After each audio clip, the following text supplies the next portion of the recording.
Hey, friends, and welcome to the Self Love Strong podcast. I'm your host, and today we have a very special guest, Silvia Araya, a clinical trauma professional and IFS coach who brings over 15 years of experience in guiding individuals through healing. Silvia's work is rooted in the belief that anxiety, panic attacks, and trauma can be transformed into gifts when we approach them with love and compassion. Silvia, I'm so thankful and grateful that you're here. Thank you. Thank you for having me. I'm really excited about this conversation.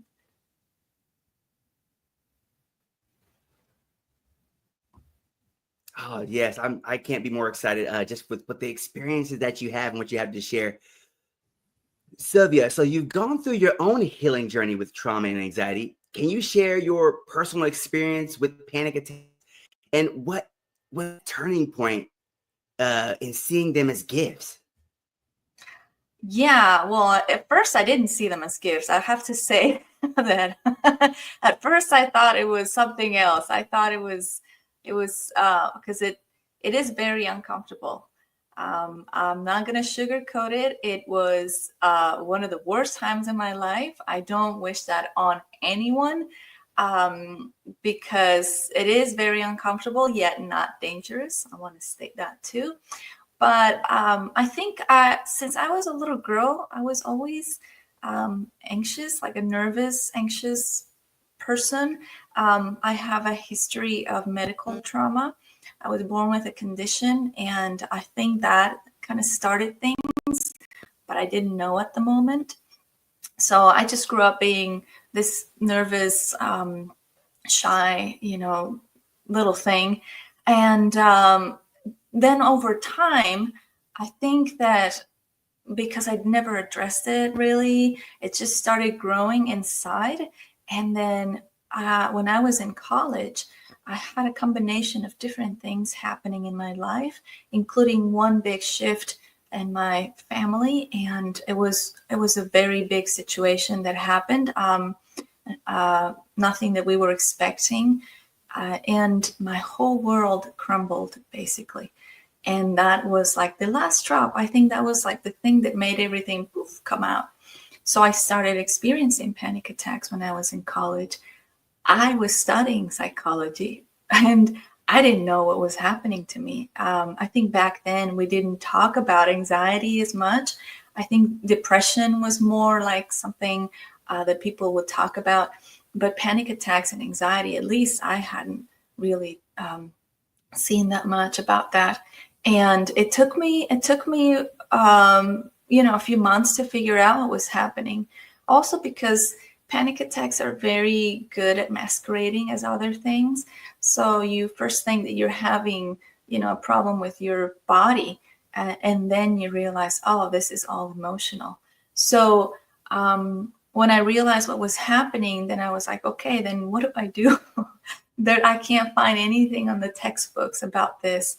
So I was lucky to have my mom as support. My mom is also a psychologist and a therapist. And so she started introducing me to other modalities, such as inner child healing and some natural remedies as well.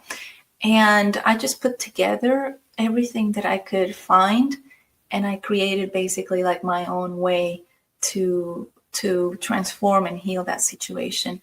And I would say uh, the most powerful moment of transformation for me was one night that I was feeling really bad, feeling like I was going to die or something was going to happen to me. And I thought, either I'm the worst psychologist in the world because I'm having this, or this is a message that I have to put these two things together. I have to do something with my career, my professional background, and what I'm experiencing. Maybe this is a message that I need to support and basically direct my career in this direction. And that's what I did. And so I basically turned it into my purpose. And that gave me a lot of strength and gave me something that no medication and no amount of therapy gave me back then. So I would say that was a really important moment for me.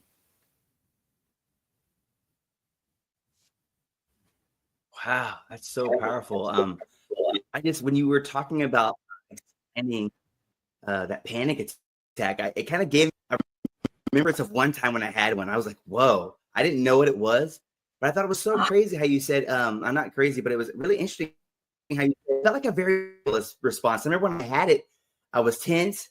I was like at all alert. I had no idea how to respond. I didn't even know the situation that triggered that panic attack, but it felt so physical. But to hear you say it's an emotional response was really interesting. I didn't see it as that. It felt so time. I'm like, am I getting hurt? I don't know, like my surroundings was going on, but it's like my body was just on all alert. And how you said that was an emotional response, and awesome medication. It was just really tuning into what it could be for you.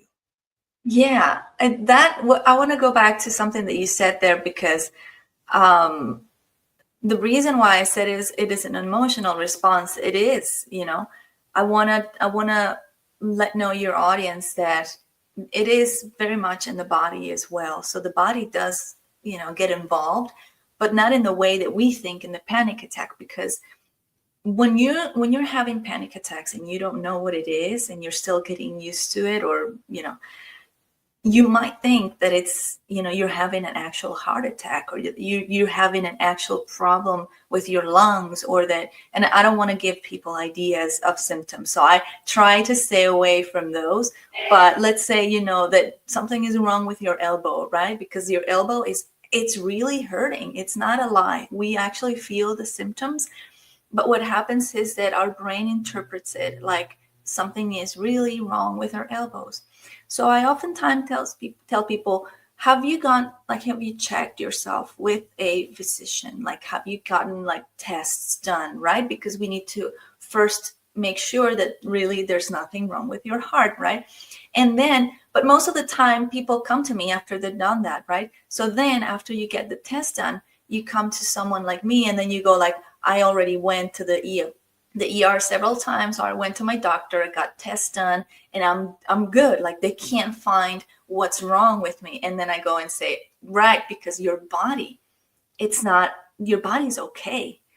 It is another part of you that's triggering all of this, but your body gets involved because your body then goes exactly what you said, into like alert mode, right? And it's a good thing in a way. I tell people, what it means is that your body is really good at protecting you. So this is good news, right? Your survival skills are right on, and and at the same time they're a little bit, exaggerated or unbalanced.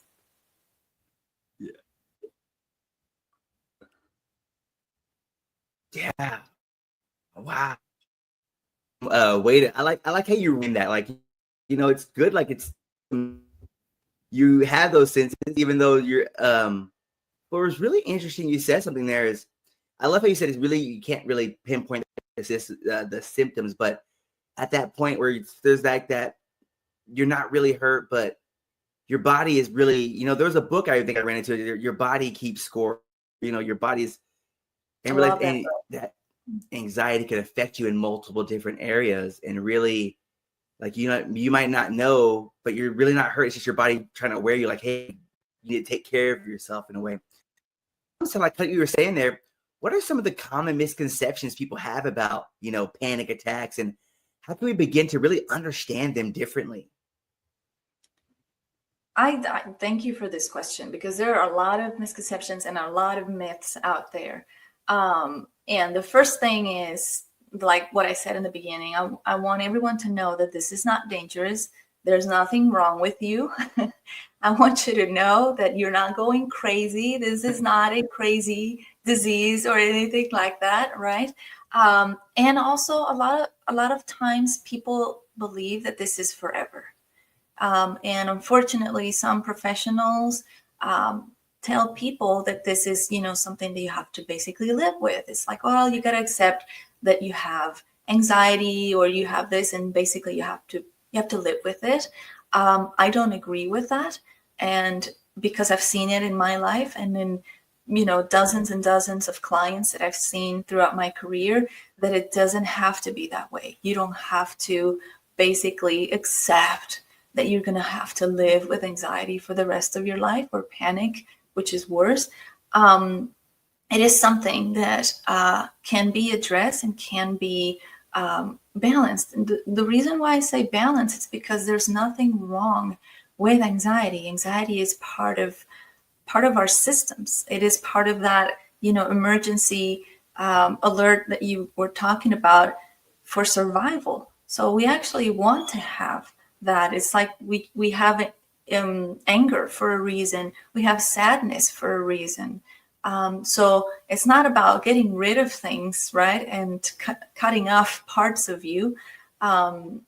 It's about integrating and learning how to balance those parts so they don't grow too much and then take over your life. So that is very important for me so that your audience know, if you have anxiety or panic attacks, there's nothing wrong with you and you're not going to die, and it is manageable, and you can have a, let's say, normal life. And I say quote because there is no normal really, but you can have your life back.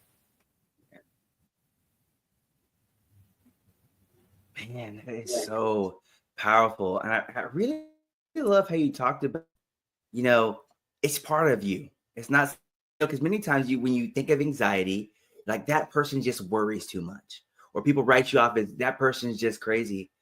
But it's just something like any system in your body, like you said, it's an emotional response, but it's something that can be managed over time. And I think of that attack, I really remember that moment. I haven't had one since that was that moment. Like, whoa, feeling it hot, just not knowing what to do and not knowing what triggered this. But I really love how you said it's not something you technically will get rid of, because it's a natural response and it's a part of everyone has it, but it's something that you can just learn to manage more in your system. I think that's so awesome that you can, it's not something to be, nobody wants to talk about that. Like, I am super anxiety. Right. They might frown on you, be like, oh, that. It's not evil,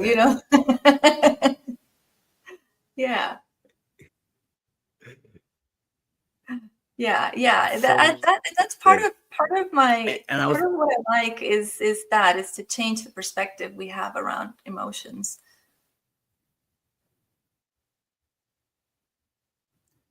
Oh, yes, I love that. So I was really kind of looking at some of the things, and I notice how you emphasize a holistic approach when it comes to like healing trauma. Can you talk about how your methods differ from traditional therapies and how they can benefit your clients at a deeper, So I come from not only the IFS background or approach, but also, again, growing up with my mom and being so involved in natural remedies and using herbs, using flower essences, and also my mom being a person who is very spiritual, and she opened that door for me. So the way I see it is that this is, imagine like a big soup. I tell clients to imagine a soup, and then in that soup you're going to have potatoes and carrots and pieces of this and that. And so that's the way I see trauma. We have a lot of things get in there in that soup. So we have early traumas. We have traumas that are very impactful in our lives, and we have some that are not that impactful, but they're still there in the soup. We have the way we were raised. We have beliefs that we created ourselves, or beliefs that other people taught us. We have the society, the culture we live in, like all those things are in that soup. And there's also our physical body, there's our spiritual part, there's also mental, emotional, like all of that, it's in that soup. And if we don't see the whole thing, and we just pick one piece out of the soup to work with, it's okay, it's fine. But at the same time, we're not addressing the whole thing. And then it's more likely to come back. It's more likely to, people come and say, oh, I thought I had worked that. I thought I had healed that. I thought that was over. I thought, why am I going through this again? It's because, well, you work with one of the potatoes in the soup, and there's more here. And they're all interconnected too. So it's not like you can just take one and, leave the other. So I think it's very important to understand that everything is connected, even in our own bodies. Like organs are connected through our nervous system. So they talk to each other, basically. And when we understand that, when we understand that our emotions are connected to our organs, and also the organs are connected to our emotions, and and our brain talks with our organs, and our organs talk with our brain. And when we see that everything really is connected that way, then we open it to a more holistic approach that not only is going deeper and is going to be more sustainable and create actual healing, but also you're not leaving out parts that are going to come back later and sort of, then you feel like you're 10 steps back. What I did wasn't working. It's not that. It's just because you left some things undone.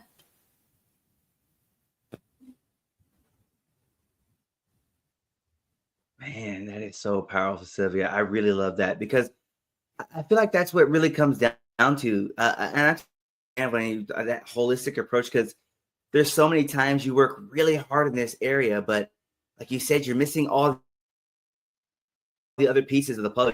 You have all these other pieces, and they're not connected. So what happens is you end up, when you go work over here, this part falls apart. So, always like maintenance sitting in areas. But I like that holistic approach and how you're really just talking about the interconnected, how connected. And I think it's when we start to see that, we start to support ourselves in that way and others. I think it's really, I love that approach. Yeah, and now when you mentioned The Body Keeps the Score, that's something. It's a book that most people hopefully get to read, because it's how we're understanding more and more about how our bodies work and how our emotional body works as well, and our nervous system. And I think the more we understand about this, the more we can support in the trauma healing journeys or the anxiety healing journeys. So when I was reading that book, I was like, yes, this is it, because you can't just see one part and think, oh, we're just gonna work with your thoughts, and that's okay. You can work with your thoughts to heal your anxiety, but that's not the whole thing. Turns out that anxiety is connected to trauma or a situation that happened to you when you were 5 years old. And so that's still there, that little part of me, it's still hurting. So I just love that now this knowledge is coming more, and it's more like, accessible for everyone to understand.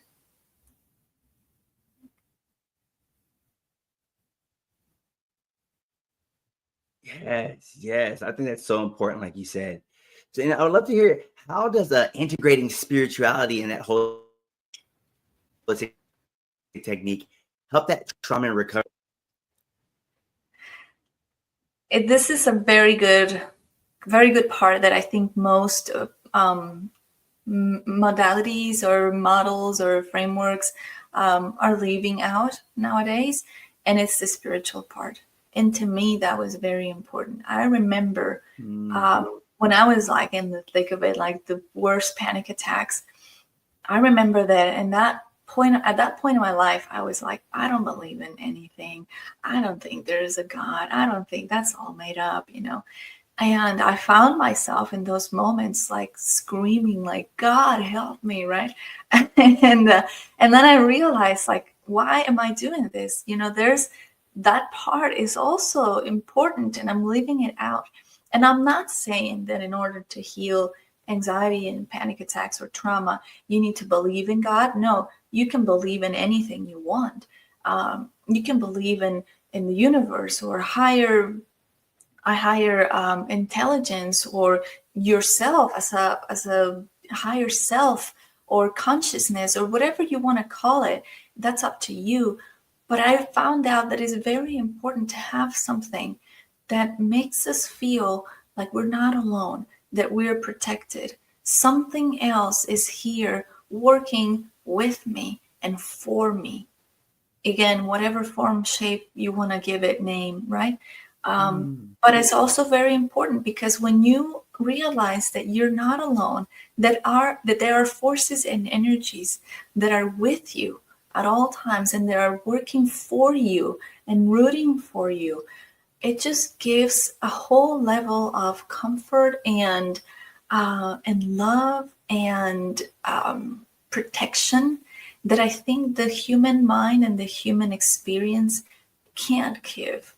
We are limited. I believe that we are just experiencing life in these bodies, and these bodies are limited.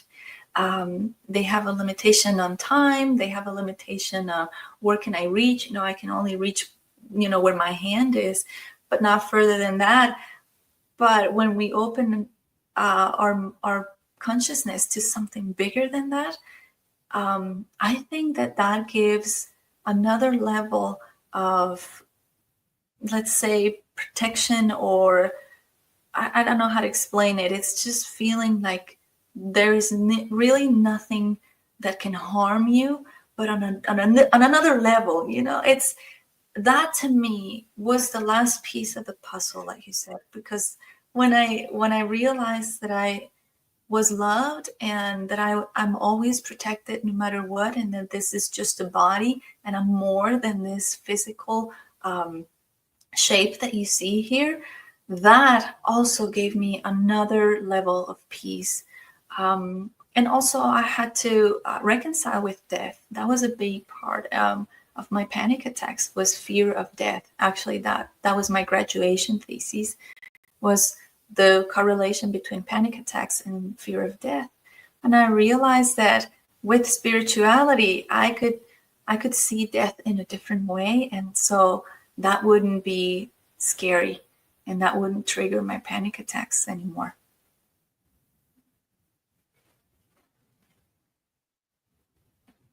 Oh, that is beautiful. And I believe that is that missing piece. I think it's so many times where we're looking for techniques that so far outside of us, we go so something that we already have within us that we are. I think that's so powerful because so many times, but something that's been there all the time. And it's really tuning into, that source that's within you. And I think that's, like you said, just one of that puzzle piece. It's the most important piece. And I love that you're adding that. So when it comes to this, in today's fast-paced world, anxiety obviously is one of those, more prevalent than it ever has been. What do you believe are some of the root causes of anxiety in just modern life? And what are some practical ways we can address these causes? I love, love, love this topic. Thank you for bringing it, because I am convinced that the way we are living right now is not okay. It's not how we're meant to live. I think that we have created modern societies and the way we live right now, it's not at all how we're meant to live. It's the opposite. The way we are being feeling pressure to perform and to achieve and to buy more and to accomplish more and be better than the other person, and like this whole it's not healthy. And this is creating not only anxiety, it's creating a lot of other problems in related to mental health and physical health. So I could go on about this, but I truly believe that we need to stop because we are not going in the right direction. And we need to go back and see how our ancestors used to live and connect more with nature and slow down, like really slow down and go back to basics and connect with our essence. Because, for example, I see animals, and animals inspire me and remind me so much of this. Like, they don't do that. They don't like think about who's performing more, who has more weight, who has less weight, who's taller, who's smaller. They have their own stress in life, about, getting food and all of that. But I mean, the way we do it sometimes, it's like we don't even need it. Like we're good. Like we're maybe having a good level of life. We're having a roof over our heads, but still we put pressure and we put stress, and we want to be better and perform and achieve. And I go, for example, into cities, and I have to like prepare myself like emotionally before I go into a city, because the energy is so intense. Everyone's rushing and traffic and noise, and I'm like, what is happening here? It's basically an assault to the senses. And there's beauty in cities as well, but at the same time, I think our nervous system is maybe not a big fan of living like this. So I think it's important that we really review and check the way we're living, because it's not helping. It's actually doing the opposite. And I know it's hard, because it's going to take a lot of time and energy and probably money to make some changes, and not everyone can just take their life and go and live in a farm. But there's got to be ways where together and with the help of governments, we can create different I don't know, resources or different ways for people to live more naturally and more connected to themselves.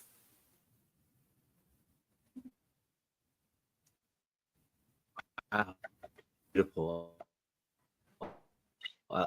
Getting basics. I think many times, just like you were talking about, change. I feel like that technology is not really technology that can bring us together. It's somehow pulling us apart. And notice that the simple beauty of just getting back to nature, because there's something that I just get, and it's like something, just being more aware of your surroundings, like when you're out. Prettiness of the flowers, the green on the trees, the simple blue in the sky. It's those simple things, like getting back to nature. I just realized like it changes my state. Like it really, you're fretting the walk. You're thinking it's a walk. Like I don't want to walk, but it's really just getting back to the nature. It's just so energizing. I just noticed for myself, sometimes I'm like, I just got to make sure I have that break where I go outside, see the sun, let the sun touch my skin, just look at the trees. But I really love something you said, slowing down. There was a quote that really hit me one time. I remember what book it was. I wish I could say it, but it said, to really speed things up is to really slow things down. I feel like you said we're always in this fast-paced life where you're go, go, go, but really never slowing down enough. Appreciate the people around you. Appreciate the moment and the gift that you're still. Appreciate life in general. Yeah. What's that about? Like it's and then people get sick, and then they get they're so isolated, they don't connect anymore with their loved ones, and they're like, and for what? And it's not worth it. One thing I learned from the panic attacks, and it was one of the biggest lessons really, was peace. For me, that is the most important thing in my life. It's peace, because I know how it feels to not feel at peace and not live with peace in your heart. And I remember that moment. I said, I'm going to make this priority number one, like even above health. Because if you maybe are having some sort of condition, physical condition or illness, but you are at peace with it, then it doesn't matter, right? So I honestly put a peace is like my number one priority always. And if something is taking away my peace, I say no to that. I have to put boundaries, and I say no, I won't do that. No, that doesn't work for me, right? Because nothing is worth taking my peace away. There's nothing in this world that I can think of. So I'd say the same for this kind of things. It's like, if I'm gonna lose my inner peace for a job or for money or for, looking in a certain way or having people say things about me, whatever it is, then it's not worth it to me, at least for me.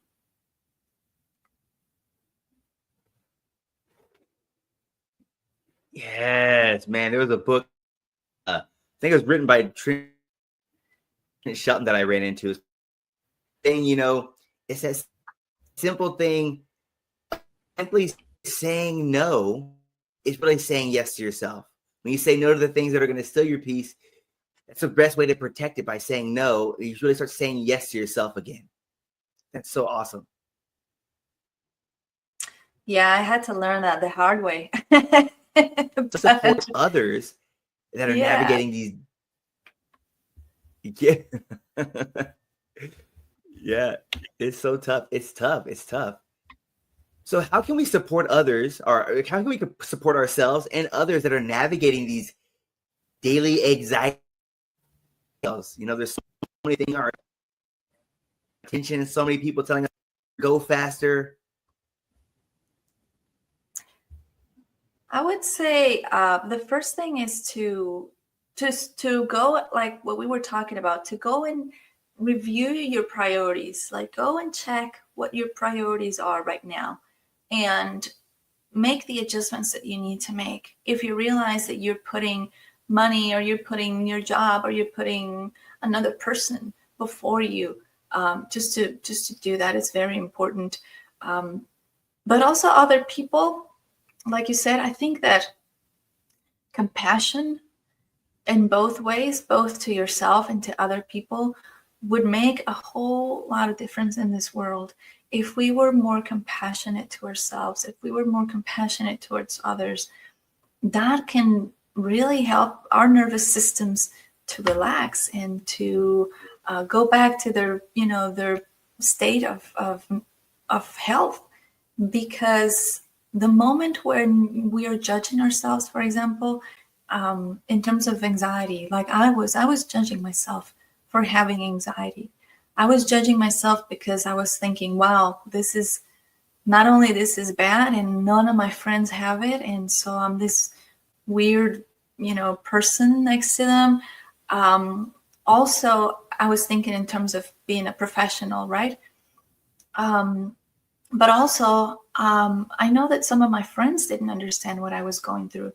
It would have been really good if they probably had been more open and more understanding during those times. So whether it is that you're going through it, have that compassion for yourself and try not to judge yourself. Or if it's a friend or a family member who's going through it, try to be open. And instead of judging or criticizing, ask, what do you need? Like, is there something that I can do? Do you need me to support you in any way? And that changes everything, because then it opens up, like, the conversation changes. It's not like there's something wrong with me, to actually this is something that happens, and with a little bit of help and support, I can get through it. So I would say just compassion in general will help a lot, and not just for anxiety, but any mental health issue.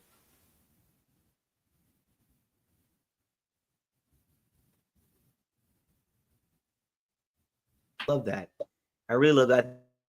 It can help. And we underappreciate the simple things, like you said, just simply having compassion, and letting them know that they don't have to go through this alone. I think that's so awesome that you said that. I think many times we're like, what can I get you? What can I get you? Maybe sometimes simply ask, just to know, have somebody that's there through the process. Because like you said, like when you're going through those spells, it's a lot to take on. But if you know you're not alone, I just imagine that support, just being there, is awesome. That can be a way to support others and ourselves. Yeah, it's a very common question that I get, when people want to know, what should I do? What can I do if I see someone having an anxiety attack, or anything really in general. And I say, there's not much that you can do, because it's what they're going through, that's what they're feeling, and it's not really dangerous. So basically what you can do is just be there for them. It's just be there. Your presence is so powerful. And just like you said, maybe holding their hand, letting them know you're there, that they're not alone. And then even asking, like, okay, do you need anything? Can I get you something? What would make you feel better right now? What would make you feel more comfortable right now? And sometimes, depending on the panic attack, you don't want to be talking, or you don't want to, sometimes it's just too much, and you're like, you need silence, and that's okay. But I remember that having someone right there for me always felt good.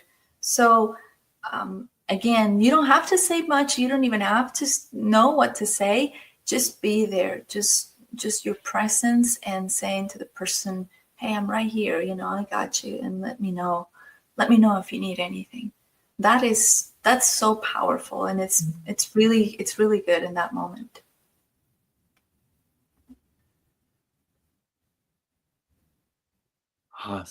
Awesome. And I love that. I love that. Just being there and offering, just like you said, you could just hold your hand. It's a simple thing. And I said that presence is power. Just being present Absolutely. for that person, powerful enough. So I know we're kind of talking about traumas, optional route that can affect us, as we move through life. Can you share just some of your strategies and tools that you use with your clients to emotional blockages?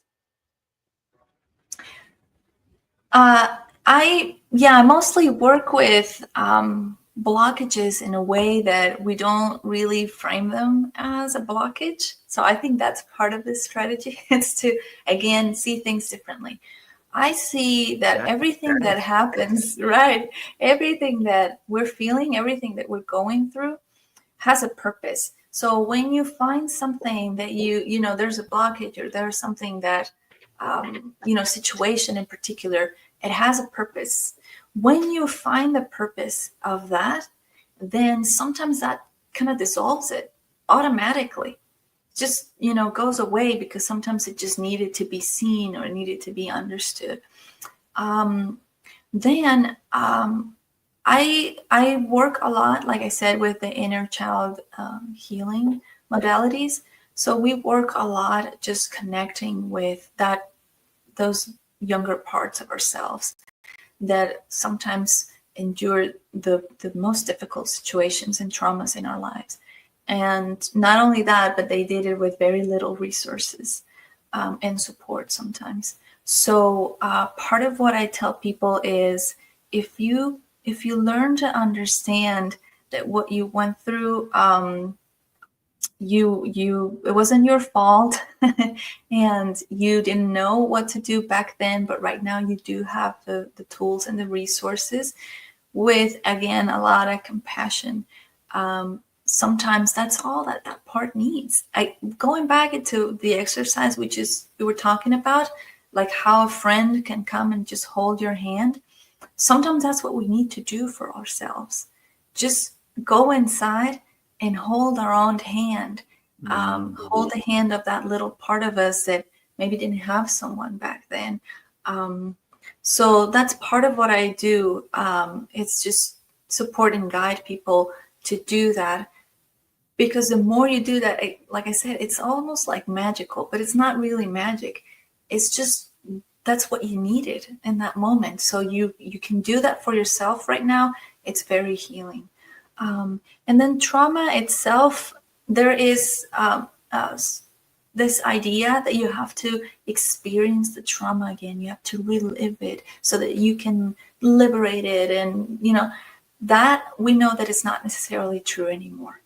We don't really need to go and live the trauma and go into the situation again, because I can actually create more trauma. And we don't necessarily have to do that. Just by doing and giving ourselves what we needed in that moment is enough.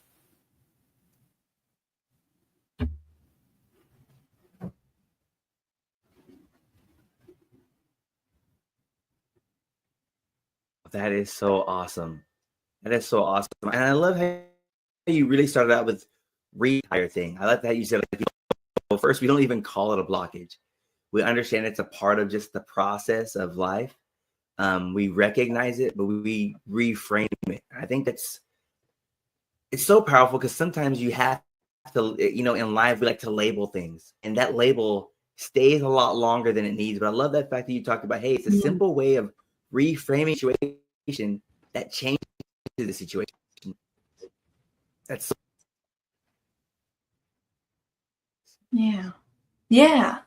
Silvia, Sometimes, for someone who may be struggling with anxiety and trauma, yeah. I'm sorry, yeah, I didn't mean to. I know no, we're a little go ahead. bit of a discourse. I apologize. I want to hear what you have to say. No, you're good. Okay, I was just going so to for say someone exactly what who you may said. be struggling with anxiety, okay, good deal. Sorry about that.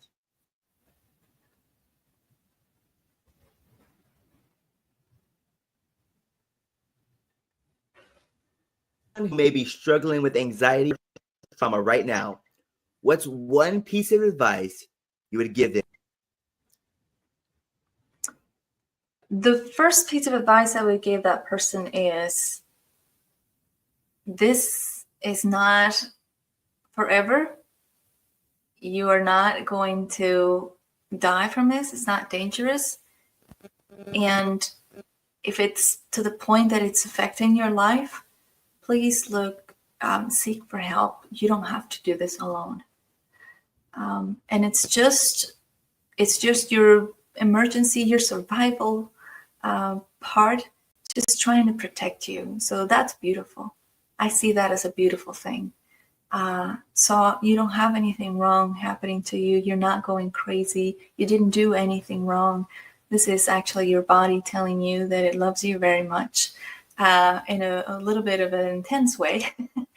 But ultimately, it's a positive thing that your body loves you so much that it's trying to protect you. However, yes, if it's uncomfortable and it's affecting your life, please look for help, because you don't have to figure this out alone.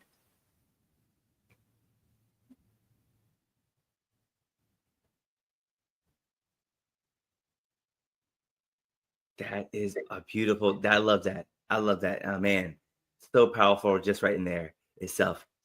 Thank you so much, Silvia, for sharing your wisdom with us. Silvia, your message of turning anxiety and trauma into gifts is truly inspirational. And where can people connect with you at, Silvia? Connect with you. I'm everywhere. I have all the things: Instagram, Facebook, X, all the things. But I think the easiest way will be to find me on my website. So it's basically my name, silviaaraya.com. And there you can find ways to connect with me. I'm also offering right now a 9-minute tapping video for anxiety for free, and also free consultations for anyone who is interested to maybe take this conversation a little further.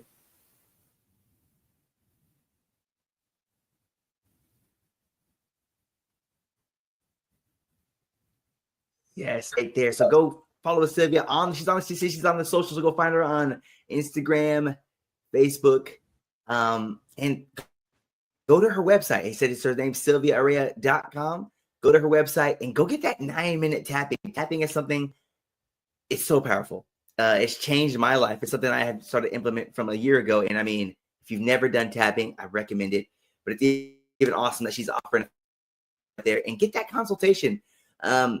Like Silvia said today, and why not ask for help from who has not only gone through it at this very moment, for sharing your wisdom.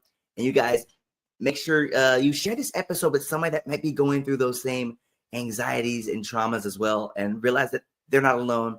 And use those strategies that Silvia said, just being there, and how your presence is power. Take care, you guys.